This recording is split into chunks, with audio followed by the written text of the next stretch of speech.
Assalamualaikum warahmatullahi wabarakatuh. Shalom, Om Swastiastu, Namo Buddhaya, salam kebajikan untuk kita semua.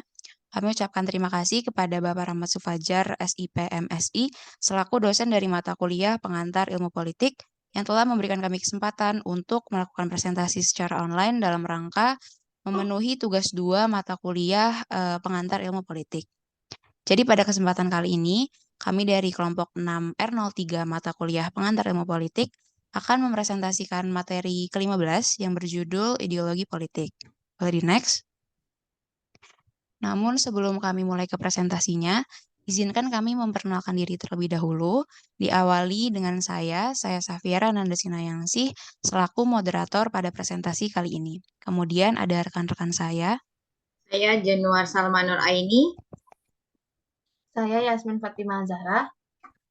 Saya Fania Maharani. Saya Muhammad Syehansyah. Saya Muhammad Zaki Al-Akbar. Saya Wisama Ditya Wijaya. Saya Rendra Suryanto.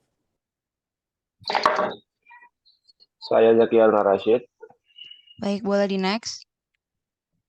Jadi dalam presentasi di materi ideologi politik ini terdapat beberapa cakupan bahasan. Yang pertama ada definisi ideologi, lalu ada ideologi politik, fungsi ideologi politik, bentuk-bentuk ideologi politik di dunia, dan kemudian yang terakhir masuk ke kesimpulan. Boleh di next? Baik, langsung saja kita masuk ke pembahasan yang pertama, yaitu definisi ideologi politik. Boleh di next? Jadi pada dasarnya, kata ideologi itu berasal dari bahasa Yunani ideologia yang merupakan gabungan dari dua kata, yaitu ideos yang berarti gagasan, pemikiran atau konsep, dan logos yang berarti ilmu atau pengetahuan. Nah, berdasarkan gabungan dari kedua kata tersebut, dapat digarisbawahi bahwa ideologi merupakan ilmu mengenai pemikiran akan keyakinan dan cita-cita. Cita-cita yang dimaksudkan ini itu memiliki arti cita-cita yang bersifat tetap dan harus dicapai, karena cita-cita tersebut itu dijadikan sebagai dasar pandangan atau paham yang dianut. Boleh di next? Jadi istilah ideologi ini pertama kali dikemukakan oleh filsuf asal Prancis, yaitu Antoine Destresi pada saat bergejolaknya Revolusi Prancis. Jadi di sini Destresi ini mendefinisikan ideologi sebagai ilmu mengenai pemikiran manusia yang kemudian dijadikan sebagai petunjuk ke arah yang benar menuju masa depan. Boleh di next? Di sini juga terdapat definisi ideologi menurut para ahli. Yang pertama itu ada definisi ideologi menurut Karl Marx, yang mana di sini ia mendefinisikan ideologi sebagai seperangkat sasaran dan gagasan yang mengarahkan cita-cita seseorang, harapan-harapannya, serta tindakan-tindakannya yang kemudian dikembangkan berdasarkan kepentingan golongan atau kelas sosial tertentu dalam bidang politik dan sosial ekonomi. Boleh di next? Selanjutnya ada pengertian ideologi menurut David Miller dalam bukunya yang berjudul Philosophy and Ideology in Hume's Political Thought, di mana di sini ia mendefinisikan ideologi sebagai seperangkat kepercayaan tentang alam sosial dan politik yang secara bersamaan memberi makna kepada apa yang sedang berlangsung dalam masyarakat, serta membimbing respon praktis kita terhadapnya. Boleh di next? Selanjutnya ada pengertian definisi ideologi menurut Patrick Corbett dalam bukunya yang berjudul Ideologis. Ia mendefinisikan ideologi sebagai struktur kejiwaan yang dapat tersusun karena adanya seperangkat keyakinan akan penyelenggaraan kehidupan bermasyarakat beserta pengorganisasiannya, di mana keyakinan-keyakinan tersebut itu dihayati dan diakui sebagai kebenaran oleh orang yang menjadi anggota dari kelompok sosial yang bersangkutan tersebut. Boleh di next? Berdasarkan pemaparan definisi-definisi ideologi menurut para ahli di atas tadi, dapat disimpulkan bahwa ideologi merupakan seperangkat nilai, gagasan, lalu cita-cita, pedoman, dan paham yang diyakini akan kebenarannya yang kemudian dijadikan sebagai identitas dan pedoman atau pandangan hidup oleh suatu kelompok di dalamnya demi mewujudkan harapan-harapan maupun cita-cita bersama untuk mendapatkan masa depan yang lebih baik. Boleh di next? Selanjutnya yaitu masuk ke materi ideologi politik. Jadi boleh di next. Jadi di sini terdapat terdapat pengertian ideologi politik menurut Profesor Miriam Budiarjo, yang mana ideologi politik adalah sebuah nilai, ide, norma, kepercayaan, atau keyakinan yang dimiliki oleh seseorang atau sekelompok orang atas dasar di mana ia atau mereka menentukan sikapnya terhadap suatu kejadian dan problematika politik yang dihadapinya dan yang menentukan perilaku politiknya. Boleh di next?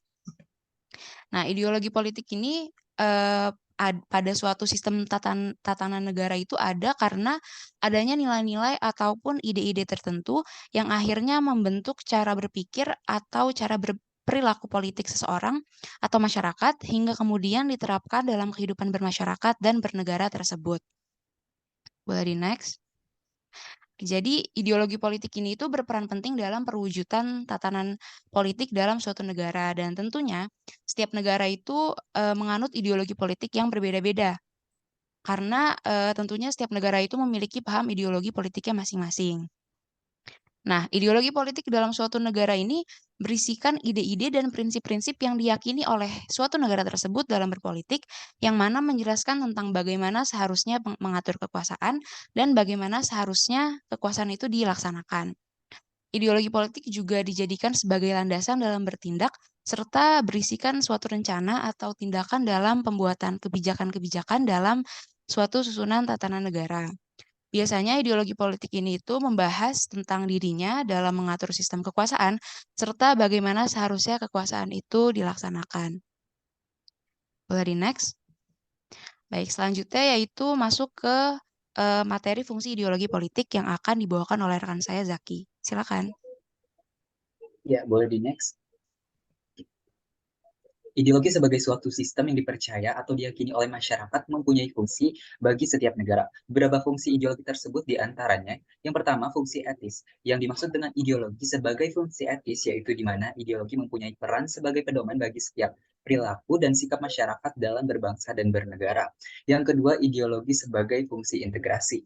Bisa dikatakan bahwa ideologi menjadi nilai yang membentuk solidaritas, menyatukan masyarakat yang berbeda-beda dari segi kedudukan, peran, hingga pandangan dan perbedaan-perbedaan lainnya. Yang ketiga yaitu fungsi praksis, di mana yang dimaksud dalam yaitu fungsi praksis ideologi adalah mempunyai ideologi itu menjadi suatu pedoman atau landasan dalam mengatasi masalah konflik maupun ketegangan sosial secara nyata. Lalu yang keempat, ideologi sebagai fungsi justifikasi, di mana ideologi mempunyai fungsi untuk mengatakan kebenaran secara rasional atas suatu kebijakan atau tindakan yang dilakukan oleh suatu kelompok. Tetapi ideologi tersebut juga harus bertanggung jawab atas keputusan yang diyakininya. Yang kelima, ideologi sebagai identitas suatu kelompok. Kita ketahui bahwa setiap bangsa ataupun suatu kelompok mempunyai ideologi yang berbeda dan itu yang menjadikan identitas suatu kelompok tersebut. Ya, boleh di next. Lalu kita masuk ke materi selanjutnya, yaitu bentuk-bentuk ideologi. Yang pertama yaitu anarkisme. Next. Ketika kita mendengar kata anarkisme, anarkis ataupun anarki, maka yang terbenak dalam pikiran kita pertama mungkin adalah hal-hal yang bersifat buruk ataupun negatif. Pada masa kini, anarkisme sering diartikan sebagai ajaran atau suatu prinsip yang dikaitkan dengan yang berbau kekacauan, kerusuhan, pemberontakan, dan lain-lain.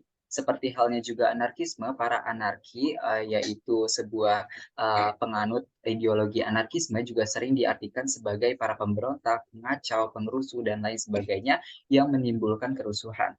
Kata anarkis ini berasal dari bahasa Yunani yaitu anarchin atau anarkos yang memiliki arti tidak memiliki pemerintahan atau pemimpin. Ya, bisa di next. Berikut merupakan beberapa hal yang ditentang oleh anarkisme. Yang pertama adalah melawan korporasi dan juga kapitalisme, di mana kapitalisme ini merupakan musuh dari anarkisme yang menjadi dalang diskriminasi ekonomi yang menguntungkan untuk bagi kaum kelas atas. Yang kedua yaitu memerangi rasisme, di mana kaum anarkis ini menyamaratakan semua golongan, bangsa, ras, dan lain sebagainya itu sederajat. Yang ketiga yaitu melawan fasisme, atau supernasionalisme, di mana para kaum anarkis juga memiliki anggapan bahwa tidak ada bangsa yang melebihi bangsa lainnya. Lalu selanjutnya melawan kesewenangan atas makhluk hidup lain. Para anarkisme mempercayai bahwa kehidupan itu harus dihargai karena menurut mereka manusia itu tidak bisa menciptakan kehidupan atau kehidupan tidak mampu diciptakan oleh manusia. Alexander Berkman dalam bukunya yang berjudul ABC Anarchist mengatakan bahwa anarkisme memiliki arti keteraturan tanpa pemerintahan dan keadilan tanpa kekerasan. Tapi dalam sejarahnya, dalam melakukan gerakan, kerap kali para anarkisme ini memakai kekerasan untuk memperjuangkan ide-idenya. Kekerasan yang dilakukan oleh para anarkis ini berkaitan oleh metode pada propaganda by the deed, yaitu merupakan metode yang memakai aksi langsung, di mana berarti memperbolehkan perusakan, kekerasan, hingga penyerangan selama hal tersebut ditunjukkan oleh para kapitalis maupun negara. Bisa di next. Anarkisme bukanlah suatu ideologi yang mempunyai sifat tunggal. Ideologi anarkisme ini mempunyai aliran yang beragam. Di antaranya adalah sebagai berikut. Yang pertama, anarkisme kolektif. Pada anarkisme kolektif ini, menurutnya pekerja itu harus diberikan bayaran berdasarkan pada total waktu yang diberikan oleh para pekerja dalam proses produksi. Yang kedua itu ada anarkisme komunis. Anarkisme komunis merupakan suatu paham anarkisme yang menjadikan setiap individu lebih bebas untuk mendapatkan hak dan kewajiban sebagai warga negara dalam produksi. Paham ini menciptakan kerjasama baik individu ataupun kelompok dalam produksi untuk memenuhi kebutuhan sesuai dengan keinginan masing-masing individu tersebut. Lalu yang ketiga ada anarkosindikalisme, yaitu merupakan suatu paham anarkisme yang lebih menekankan pada gerakan buruh. Paham ini beranggapan bahwa serikat-serikat buruh memiliki power untuk mewujudkan perubahan sosial, mampu menggantikan kapitalis dan juga menghapuskan negara yang akan digantikan oleh masyarakat demokratis, di mana nantinya dikendalikan oleh para pekerja. Lalu yang keempat, anarkisme individual merupakan paham anarkisme yang lebih mengacu pada kebebasan individu, di mana mereka percaya bahwa hati nurani seseorang seharusnya tidak bisa dibatasi dengan badan-badan kolektif ataupun kekuasaan politik. Ya, bisa di next. Adapun yang menjadi kelebihan dari ideologi ini adalah menjunjung tinggi atas suatu kebebasan guna membangun kerjasama antara satu dengan lainnya. Tetapi di balik kelebihan atau sisi positif dari anarkisme itu sendiri memiliki sisi negatifnya, yaitu adalah kebebasan tanpa adanya peraturan yang mengekang terhadap suatu individu akan menyebabkan ketidakaturan, keresahan, hingga kerusuhan yang bisa terjadi pada suatu kelompok, dan nantinya akan menimbulkan kerugian-kerugian lain pada individu lain. Seperti itu. Lalu materi selanjutnya akan disampaikan oleh rekan saya, yaitu Salman. Terima kasih. Baik, selanjutnya ada ideologi fasisme, di mana fasisme sendiri itu merupakan sikap nasionalisme yang berlebihan, di mana dalam pelaksanaannya itu mengedepankan bangsa sendiri dan memandang rendah bangsa lain. Dan fasisme sendiri itu mulai berkembang di negara Italia pada tahun 1919. Fasisme itu berkembang di beberapa kawasan Eropa sebagai tanggapan perkara peralihan politik dan sosial hasil Perang Dunia Pertama dan juga penyebaran sosialisme dan komunisme. Fasisme sendiri berasal dari kata lain fases, yang artinya kumpulan tangkai yang diikatkan pada kapak dan menandakan kekuasaan di rumah kuno, yang bisa kita lihat di gambar samping itu merupakan lambang kaum fasisme. Yang pastinya fasisme itu memiliki tujuan, yaitu membuat individu berpendapat dan berbuat serempak. Nah, dalam mencapai tujuannya, fasisme menggunakan kekuatan dan kejahatan. Fasisme juga mengklaim bahwa siapa yang tidak menuruti ide-idenya akan dianggap sebagai lawan. Fasisme itu pada dasarnya tidak memiliki tumpuan yang mendasar yang melingkar perihal anjurannya. Hitler yang menyusun buku Mein Kampf dan Mussolini yang menyusun buku Doctrine of Fascism. Nah, dua buku itu yang dijadikan sebagai tumpuan atau pijakan kaum fasisme di dunia karena dipandang sebagai ajaran yang bersifat konservatif. Boleh di next? Ya, di gambar sebelah kanan kita itu adalah Benito Mussolini sebagai pelopor fasisme pertama kali di Italia. Fasisme itu digunakan pertama kali oleh pemerintah Italia itu pada tahun 1922 sampai 1924. Mussolini sendiri itu menegaskan bahwa pikiran pokok di belakang fasisme ini adalah gagasan Darwinis yang menyinggung mengenai perselisihan dan pertempuran. Darwinisme sendiri menekankan bahwa yang kuat akan survive, yang lemah akan hilang. Gagasan ini menyebabkan pandangan bahwa individu itu harus selalu bertanding untuk survive di kehidupannya dan juga mengakibatkan munculnya keyakinan bahwa satu bangsa itu cuma bisa maju melewati perang dan melihat perdamaian itu sebagai penunda kebangsaan.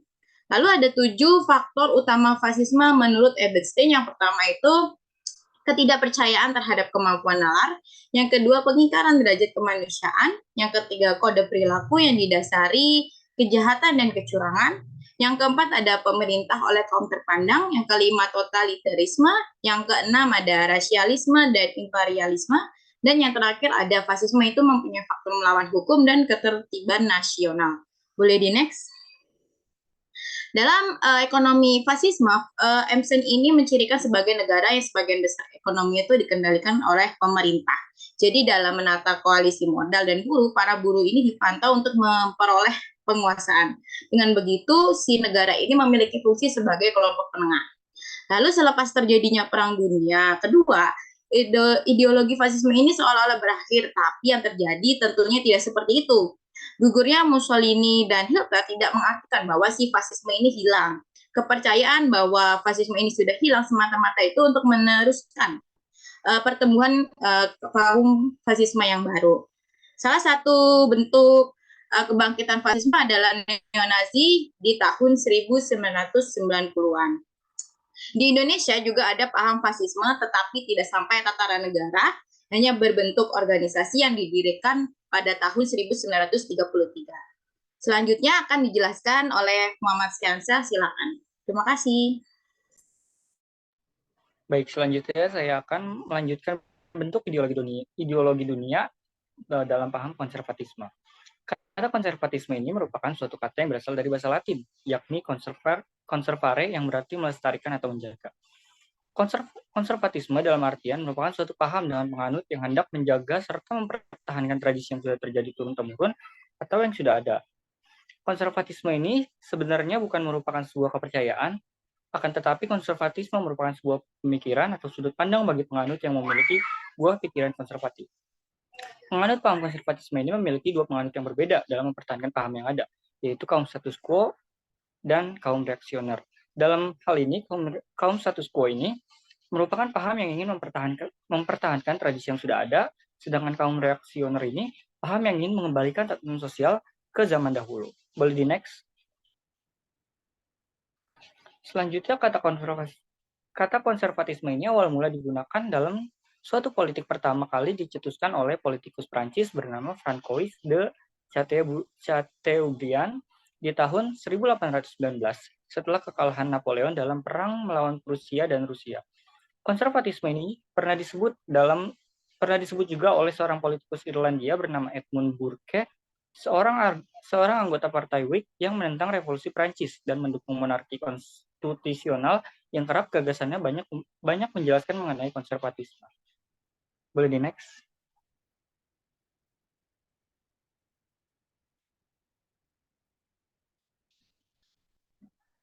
Inggris merupakan suatu lahan subur dalam pertumbuhan konservatisme di kalangan konservatis pada zaman Restorion di tahun 1660 sampai 1668. Hal ini berkaitan dengan dukungan terhadap suatu masyarakat hierarkis dengan raja sebagai pemegang kekuasaan yang memerintah. Di Amerika Serikat, paham konservatis ini merupakan suatu paham dengan mengutamakan nilai-nilai moral tradisional yang dapat diamati dari pemberitaan di media massa Amerika, seperti keluarga, gereja, perkawinan monogam heteroseksual, dan pelarangan aborsi. Prinsip ini dijadikan sebagai tiang utama keutuhan dan stabilitas penduduk Amerika. Namun selain di Inggris dan di Amerika, beberapa negara Eropa juga menganut paham konservatisme, seperti Jerman, Portugal, Spanyol, Belanda, dan Italia, yang memiliki partai konservatif yang kuat dengan berbagai variasinya. Di samping itu juga, negara Asia juga memiliki partai konservatif yang kuat, serta pernah berkuasa seperti di Jepang, Pakistan, dan India. Baik, selanjutnya ada paham ideologi libertarianisme yang akan dijelaskan oleh rekan saya Yasmin. Kepadanya dipersilahkan. Oke, selanjutnya ada bentuk ideologi politik libertarianisme. Jadi libertarianisme ini adalah ideologi politik yang menekankan kebebasan sebagai hak individu. Kaum libertarianisme berpendapat bahwa ruang lingkup dan kekuasaan pemerintah harus dibatasi sehingga memungkinkan setiap individu memiliki kebebasan dalam bertindak. Tetapi harus tetap dilindungi dan diatur oleh hukum. Jadi bukan kebebasan yang absolut. Dengan begitu, libertarianisme percaya bahwa setiap individu memiliki hak penuh dalam kebebasan dan berperilaku selama menghormati hak individu lainnya. Kemudian ada libertarian. Jadi libertarian ini adalah orang-orang yang menganut tentang paham libertarianisme.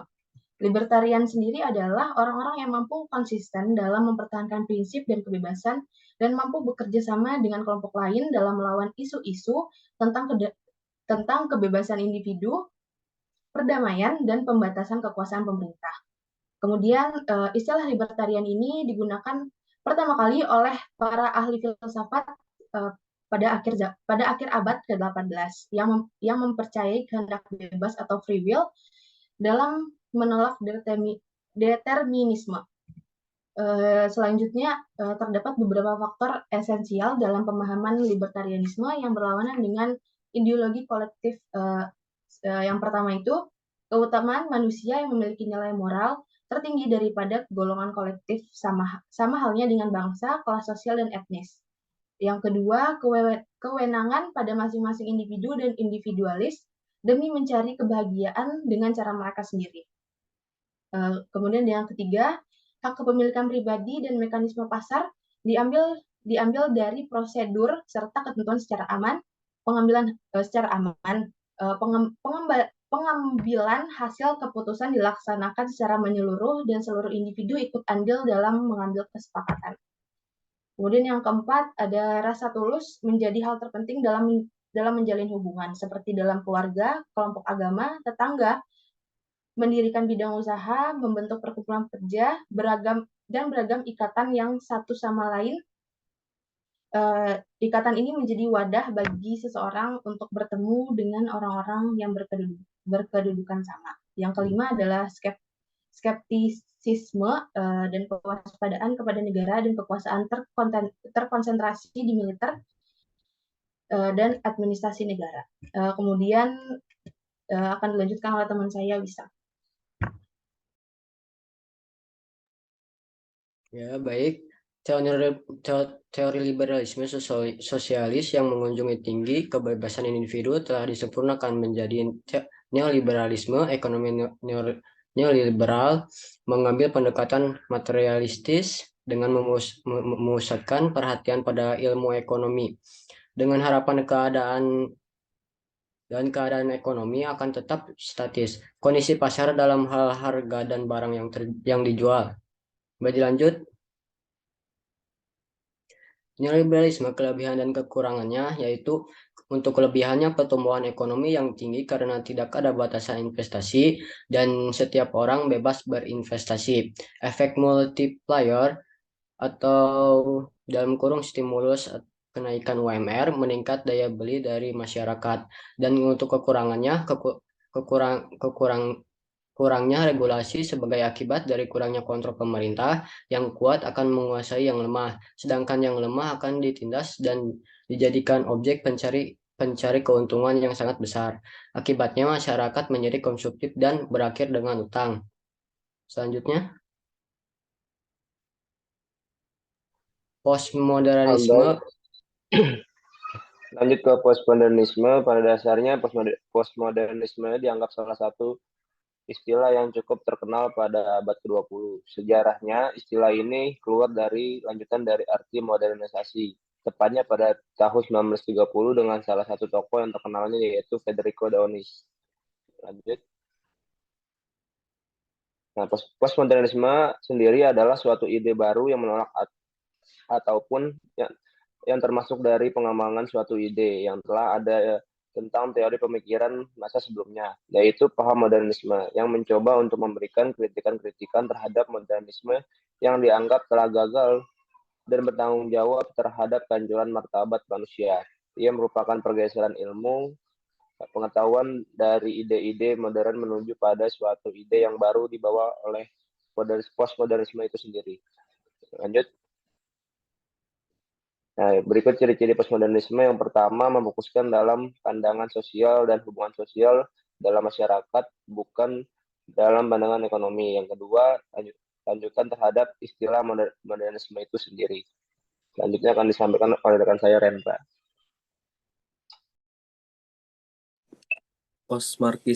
Postmarxisme merupakan perspektif teoritis yang mengkaji perbedaan antara kelompok seksual, ras, kelas, dan etnis dalam masyarakat barat modern. Ini juga mempertanyakan sifat anti-demokrasi dari ideologi Marxis dan gerakan politik yang mencoba menerapkan kelas tertentu pada semua perubahan sejarah. Next. Postmarxisme memodifikasi ideologi politik asli Marx dengan mengganti penekanan pada ekonomi dengan fokus pada politik. Mereka juga tidak setuju dengan keyakinan Marx bahwa sistem kelas bersifat universal. Sebaliknya, pasca Marx percaya pada demokrasi radikal. Demokrasi radikal adalah bentuk demokrasi di mana warga mendiskusikan masalah dan memecahkan masalah melalui saling mengerti. Next. Berikut contoh-contoh postmarxisme. 1. Sebuah bisnis dengan 3 karyawan, salah satu masih baru. Jika mereka menerima gaji bulanan, gaji karyawan baru sama gaji karyawan lama. Kedua, jika Irfan memiliki roti dan 2 adik laki-laki, ia membagi roti menjadi 3 bagian agar ketiganya memiliki rasa yang sama. Dan dilanjutkan dengan rekan saya.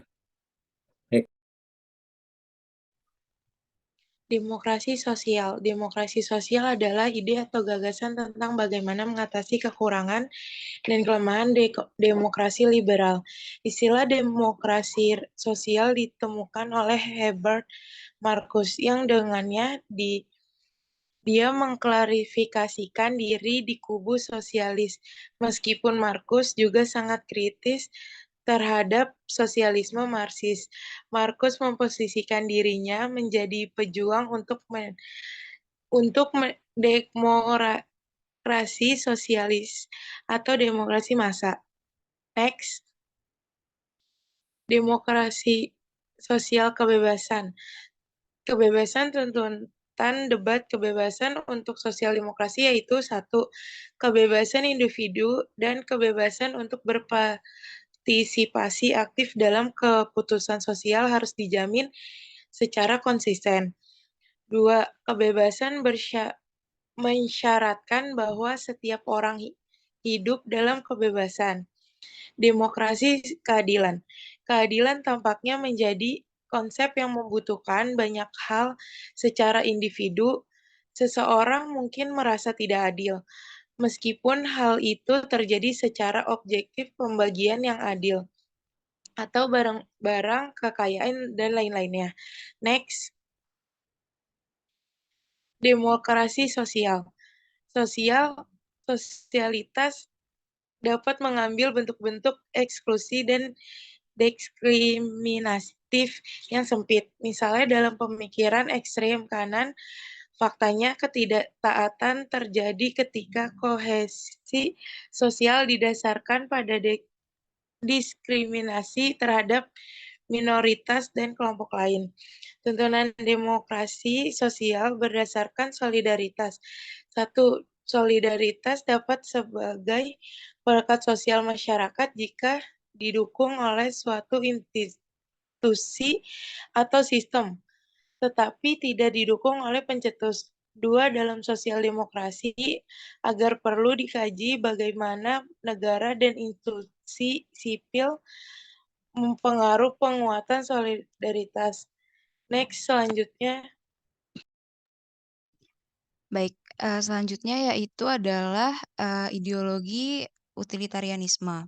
Jadi utilitarianisme ini berasal dari bahasa Latin utilitas, yang dalam bahasa Inggrisnya itu useful, yang berarti berguna, berfaedah, atau menguntungkan. Jadi paham utilitarianisme ini secara garis besar memiliki penilaian akan baik atau tidaknya suatu hal yang dipantau dari segi kegunaannya atau kebermanfaatannya yang didatangkan. Utilitarianisme ini menyatakan bahwa suatu hal dianggap baik apabila dapat berguna, berfaedah, dan menguntungkan. Sementara suatu hal itu dapat dianggap buruk atau jahat apabila tidak bermanfaat, tidak berfaedah, dan memberikan penderitaan serta merugikan. Boleh di next? Utilitarianisme ini itu meletakkan kemanfaatan sebagai tujuan utama dalam hukum suatu negara. Kemanfaatan yang diartikan dalam utilitarianisme ini itu adalah kebahagiaan. Sehingga baik atau buruknya ataupun adil atau tidaknya suatu hukum yang ada di suatu negara itu bergantung kepada bahagia atau tidaknya manusia atau rakyatnya dengan adanya hukum tersebut. Boleh di next?